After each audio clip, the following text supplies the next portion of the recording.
Okay, let's start by singing a song together.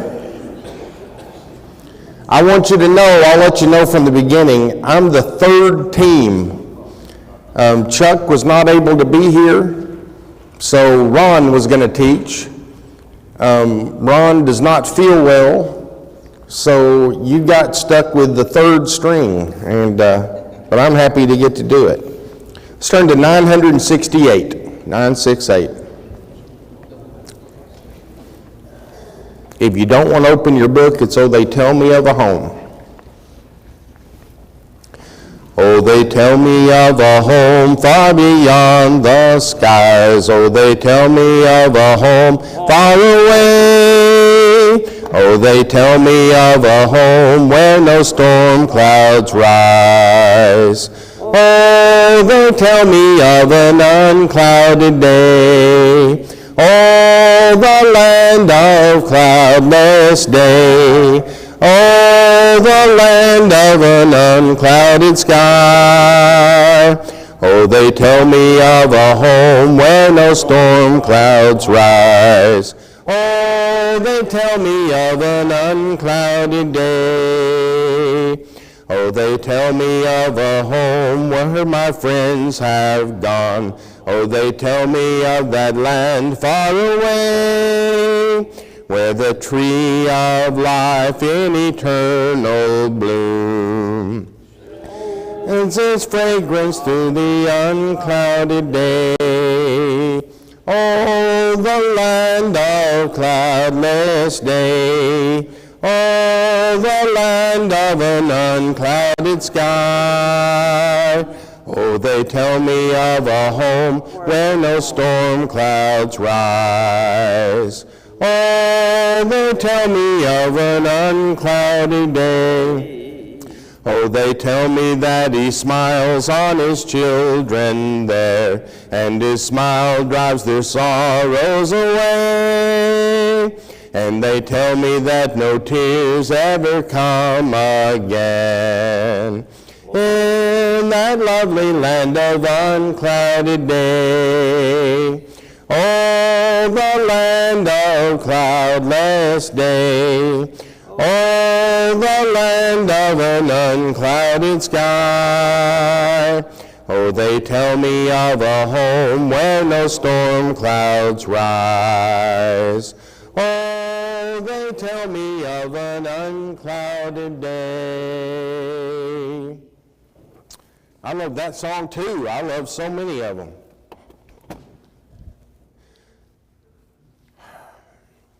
As I understand it, y'all have been talking about knowing God, not just knowing about God, but knowing God, in different ways that we do that. I know a lot about my dad from the rules we had in our house, from his own little short list of commandments. Commandment number 1, if your mom's upset with you, your life is in peril. Commandment number 1. Commandment number 2 was likened to the first. Always remember rule number 1. And I remember asking Dad once, I said, Dad, there's lots of ways to make Mom upset. And he said, yes, and they all spill on me, so don't make her upset. And one day I did, and at the end of that day, I decided to never upset my mom ever again. My mom had like 600 commands, but she was with me all the time. She needed a lot of different rules. And there are still things I cannot do because she told me she would tell me when that stopped and I could do whatever I wanted. And after she passed away, I realized, well, there's certain things I'll just never be able to do. I want to look at God's commands, specifically Exodus 20, the 10 Commandments. But it's going to take us a few minutes to get there because there is a process he takes before he gives us His commandments. We study the text in disjointed segments sometimes. And we'll say, well, they were released from the land of Egypt. They went to Mount Sinai and they got the 10 Commandments. There's a whole lot of things going on in between that prepared them to keep those commandments. They lived as slaves. Slaves really have one command: do what we tell you to do or else. That's really what it is. You're not asked to make a lot of decisions. You're just told what you should do. I think it's ironic that in Aramaic, the word used for child is the same word that's used for slave. Because God's intention is that parents would train them and tell them what to do.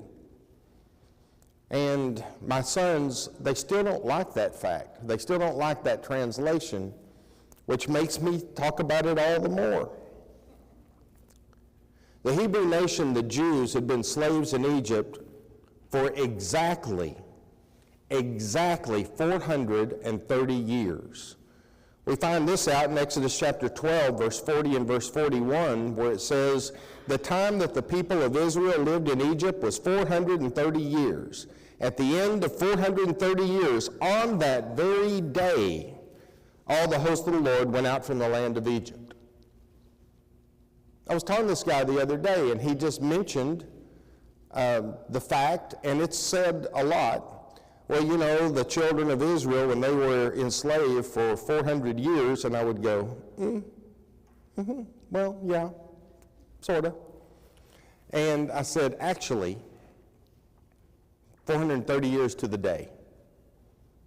And he said, no, I learned in Bible class a long time ago. And I said, well, I learned in Exodus 12, verse 40 and 41. But during that time, they had just a rule. All that time they were in Egypt. Don't think. Just do. Do exactly what you're supposed to do. The Jews called out to God for help, and God heard their cry. Inside the chapters between chapter 12 and chapter 20, there's about 18 different times they cry out to God, or they grumble to God. Sometimes they were loud, I guess, and sometimes they were under their breath, but they would call out to God, and in all of those occasions, God responded.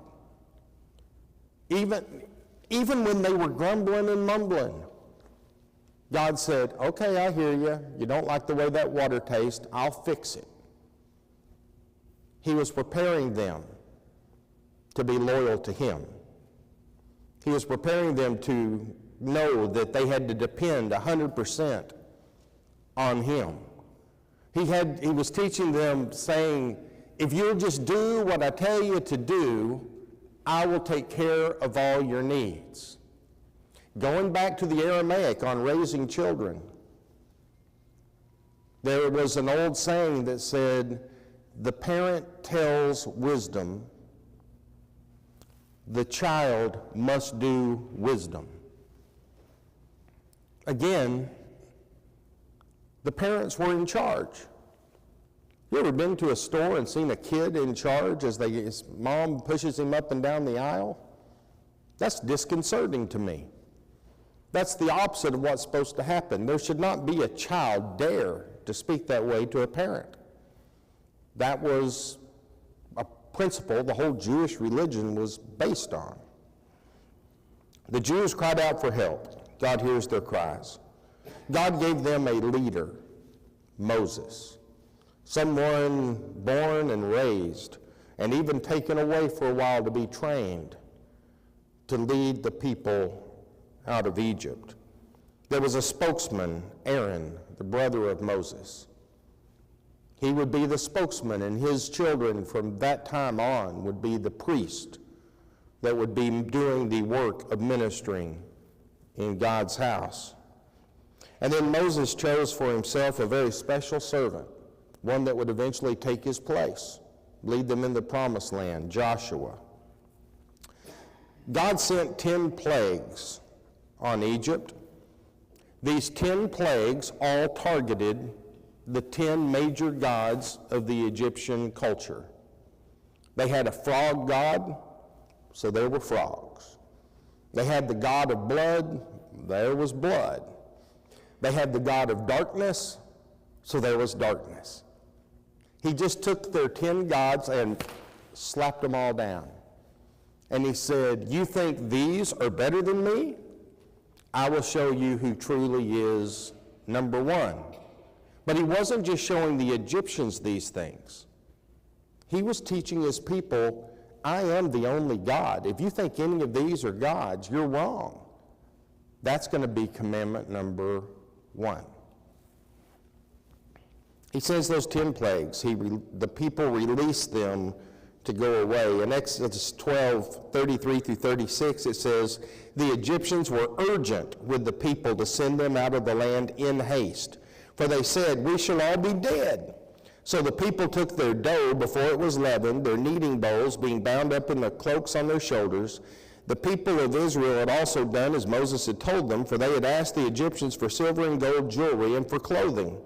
And the Lord had given the people favor in the sight of the Egyptians, so they let them have what they asked. Thus they plundered the Egyptians. The Egyptians have been in charge for over 400 years. Suddenly they've got nothing, and the slaves got it all. God's like that with his children. I love this first phrase, verse 33, the Egyptians were urgent with the people to send them out of the land in haste. So I pulled the Hebrew Bible off the shelf and was reading through it, and what it says most literally is, they were afraid and the Jews had to go. Those 10 plagues, I can't imagine. I've never had so many frogs that everywhere I look, there's a frog. As a kid, I would have thought that was pretty cool, but I don't think it was cool for my mom if it had been inside her house. But there were some that I was afraid of. Hailstorms used to scare me to death. After all those plagues, especially the last one, the death of the firstborn, they just wanted them to go. To get away, to go be with their God so that their God would no longer be with them in Egypt.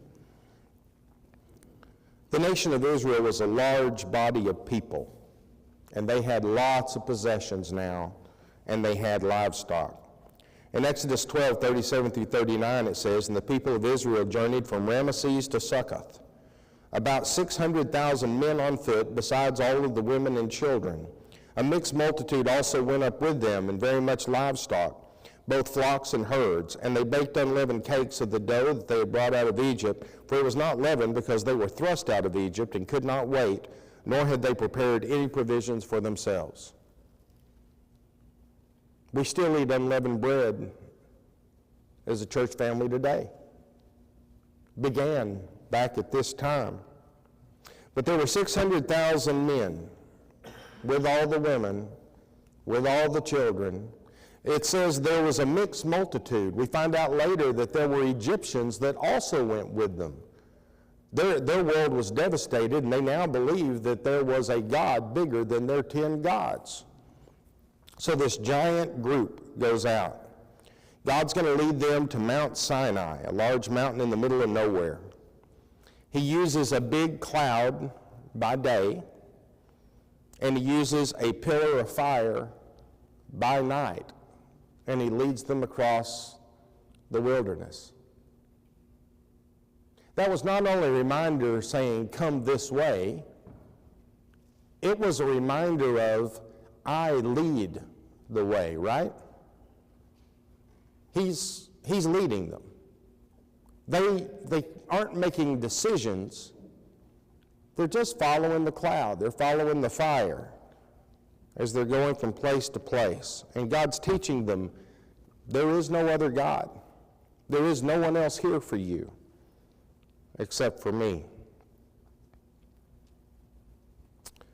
God led them to the Red Sea, and the Egyptian army pursued them there. Once again, they cry out for help. And once again, God helps them. He has Moses stretch out his staff, split the Red Sea. They're able to walk across on dry ground, and I don't know if you know it or not, but sand really doesn't dry that fast. And they were able to go across. While they were still going, the Egyptian army comes, and God in a pillar of cloud went from in front of them, he went behind them. They're learning that God is their protector, and there's no other God like him. And they continue across. It was another bad day for the Egyptians. Their armies out there in the middle of the water charging after the Jews, and God said, how about we go back to normal? And the waters return. The movie doesn't get it exactly right. It takes a while to split that Red Sea. Exodus 14, verse 21 through 31, we see that Moses stretched out his hand over the sea, and the Lord drove the sea back by a strong east wind all night long, and made the sea dry land, and the waters were divided. I've seen the movie, and it happened a little faster. Of course, if they did all night long, that would have been at least an 18-hour movie. But they had a chance to not just see God do something great.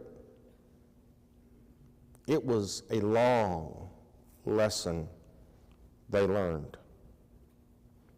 People of Israel went out in the midst of the sea on dry ground, the waters being a wall to them on the right hand and on their left. The Egyptians pursued and went in after them in the midst of the sea, all Pharaoh's horses, his chariots, all of Pharaoh's horses, his chariots, and his horsemen. And in the morning watch, the Lord in the pillar of fire and of cloud looked down on the Egyptian forces and threw them into a panic. Once again, going back to the Hebrew book on the shelf, the word that is used there is chaos. He threw them into total chaos. He clogged their chariot wheels so that they drove heavily. And he slowed them down. The Egyptians said, let us flee from before Israel, for the Lord fights for them against the Egyptians. And the Lord tells Moses, stretch out your hand over the sea so that the water may come back upon the Egyptians, upon their chariots, and upon their horsemen. So Moses did that. He stretched out his hand over the sea.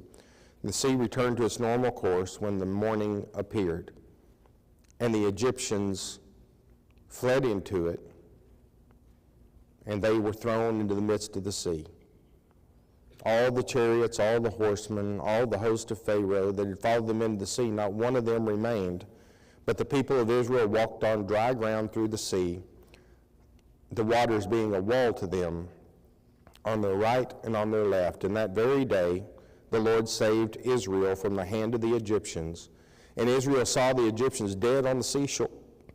And Israel saw the great power that the Lord used against the Egyptians. So the people feared the Lord. They believed in the Lord and in the servant Moses. He needs to get them to, by the time they get to Sinai, they've got to believe he is the one true God, and they've got to be willing to do whatever he says.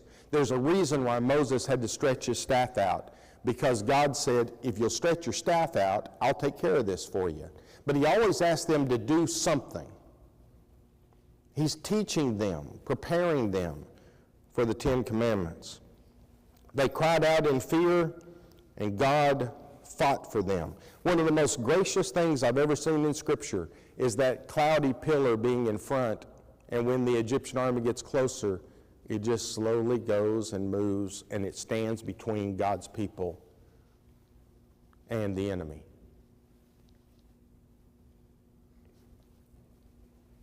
It's a beautiful picture, I think.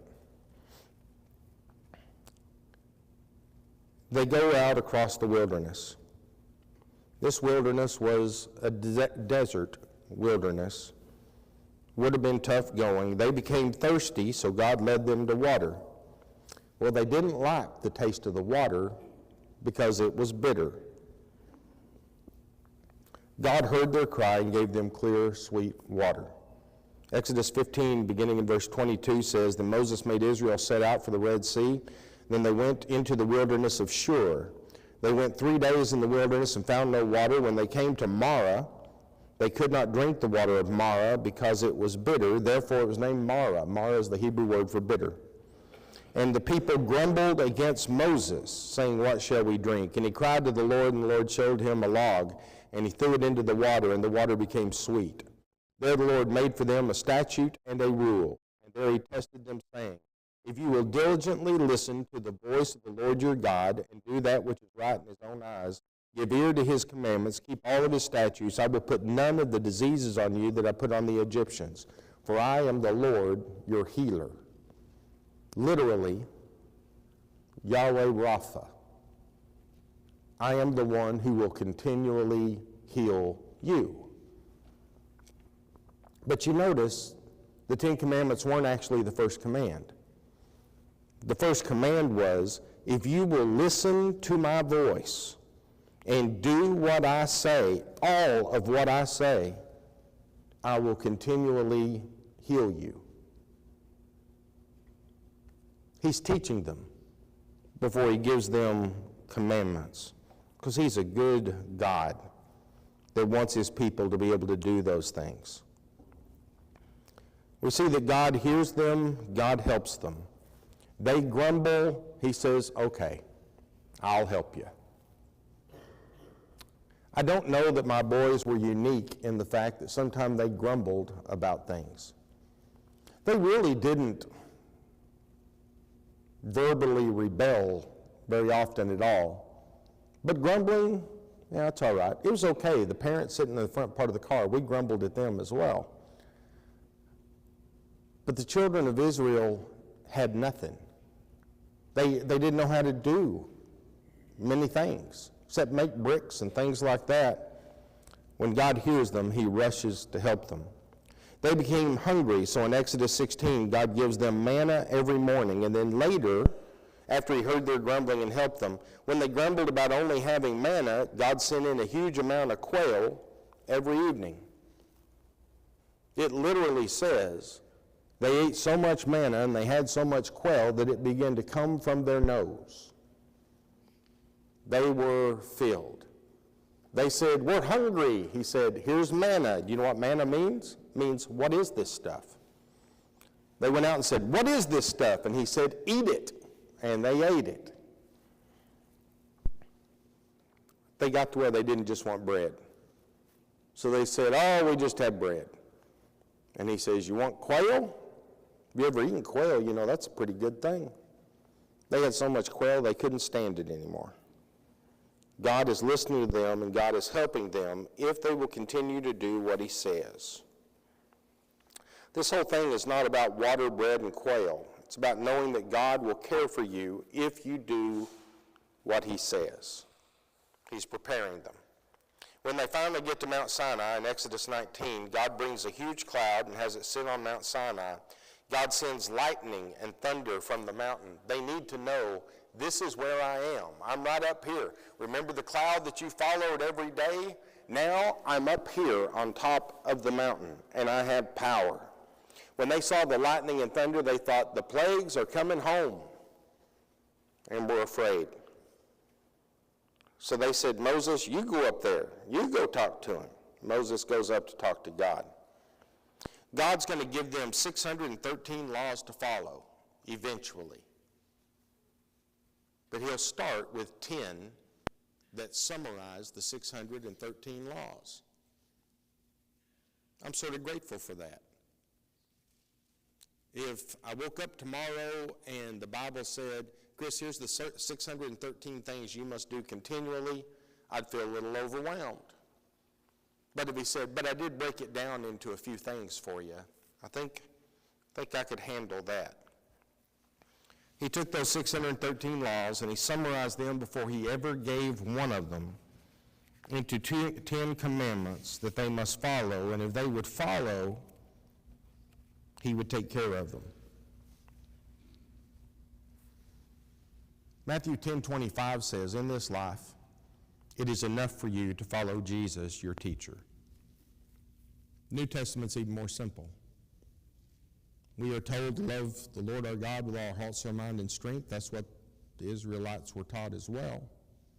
We're taught basic commands, and I'm grateful for those commands, but I'm grateful for the fact that they're simple, they're obvious, and they make sense. Well, the 10 Commandments do too. So let's look at the 10 Commandments before I let all the time go and we never get there. We're reading in Exodus chapter 20, beginning in verse number 2.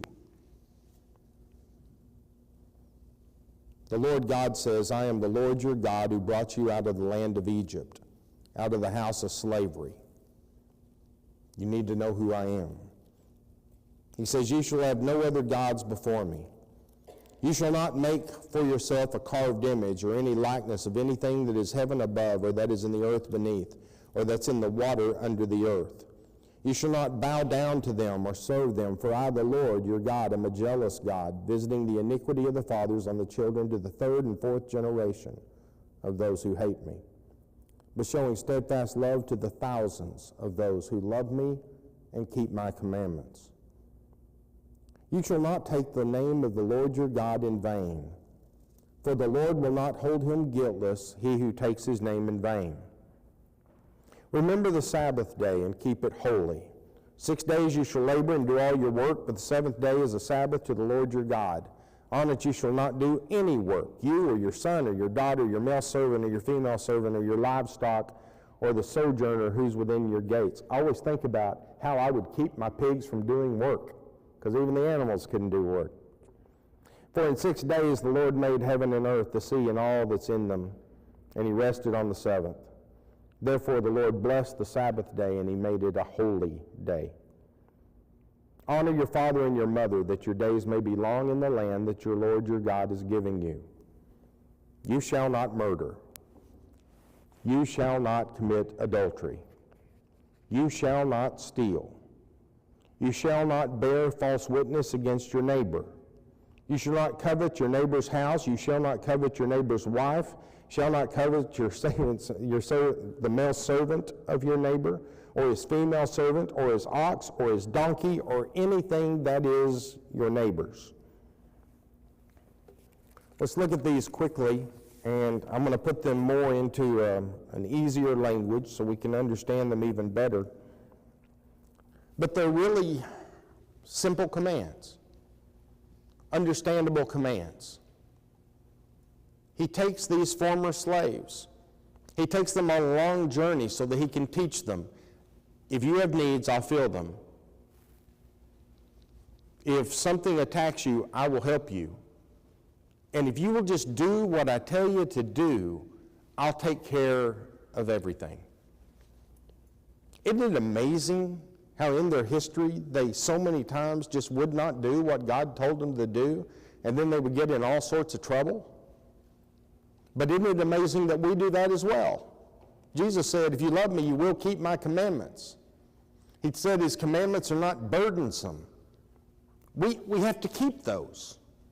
And if we do, life goes well for us. Even when we grumble. Even when we're sort of whiny. Do what God says and things will go right. That is almost such a simple thing that it's, I guess, easy sometimes to miss. The number one commandment is there can be only one God. You are to serve no others. Jonah 2 verse 8 says, those who pay regard to vain idols, other gods, forsake their hope of steadfast love. God will love you steadfastly if he's the only one. If you begin to look to others, you risk losing the steadfast love of God. There's a good reason why you should only worship one God, and that's because there's only one God. Anything else you worship is inappropriate and wrong. And in the time of Jesus, anything could be your God. Any person could be your God, and you had to always look at them thinking, God's first, God's first. In fact, inside their wedding ceremonies, the Hebrews would look to one another and say, I love you, but God's first. That was the lesson of that command. Luke 14:26, it says, "Now great crowds accompanied Jesus, and he turned and said to them, 'If anyone comes to me and does not his wife and children and brothers and sisters, yes, and even his own life, he cannot be my disciple.'" That word hate there is a Greek word that means to put in a top spot or to put to the front. If you put your family in front of God, you have worshiped another God. If you put your job in front of God, you have worshiped another God. If you put your land in front of God, you have worshiped another God. He must be preeminent, is the lesson of the command. Number two, you cannot make any gods called idols. You cannot make any gods and follow them. He said, okay, there's no real other gods for you to follow, so don't make them up. And yet all through human history, people have been making up other gods. Psalm 135, verse 15 through 18 says, "The idols of the nations are silver and gold, the work of human hands. They have mouths but do not speak. They have eyes but do not see. They have ears but do not hear, nor is there any breath in their mouths. Those who make them become like them. So do all those who trust in them." Those who make idols also have mouths, but their words mean nothing. I think I've told you before about going to India, and as we were going along, I saw this big sign on the side of this building in Calcutta, India, that says Idol Store. And having grown up in a place where we have idols, we just don't think of it like that, I said, stop. So I got out of the little auto, the little motorcycle with the cage on the back, and I went walking in there, and there were just shelf after shelf all the way around of different idols, and they were on sale. You could get 4 for $20. And I said, what idol will it? No, I didn't. I thought, I don't want anything like that. But I was curious, and I walked around, and the main head idol had the body of a little boy and the head of a giant elephant. And I was sitting there looking at it, and the taxi driver guy said, "What do you think of him?" And I said, "He obviously doesn't know the laws of physics. Little boys can't carry around a giant elephant head on their shoulders." But he said, "Oh, these are all of our gods." And I said, "I just don't see him in here." They believe that Jesus is one of their gods. Jesus can't be one of them. He is the one true God. I took a picture of it, but I really don't ever show the picture of the idol store because it's horrifically sad to me that worldly religions make these other gods up and bow down to them. 1 Corinthians 10, verse 14 says, "There, my beloved, flee from idolatry." I remembered this passage while I was there looking at them, and I said, "We better go." And he said, "Why?" And I said, "Because literally I should run. Because it's not cute, it's not funny, it is frightening." And God responds against that. While I was there, a guy who's a Hindu told me, he goes, "It's amazing to me how God gives you things he won't give us, and he blesses you in ways he won't bless us." And I said, if you get rid of all the other gods and just follow him, life might be different. Do not make any gods to follow. Number 3, you need to protect the name of God. Sometimes I think having simple words makes it more clear. We must protect his name. To not take his name in vain means to allow it to be nothing. On a lot of TV shows and a lot of songs and a lot of people's regular everyday language, they make God's name mean nothing. They use it as a common word.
Dear Father, you make things simple for us, and we still sometimes refuse to get it.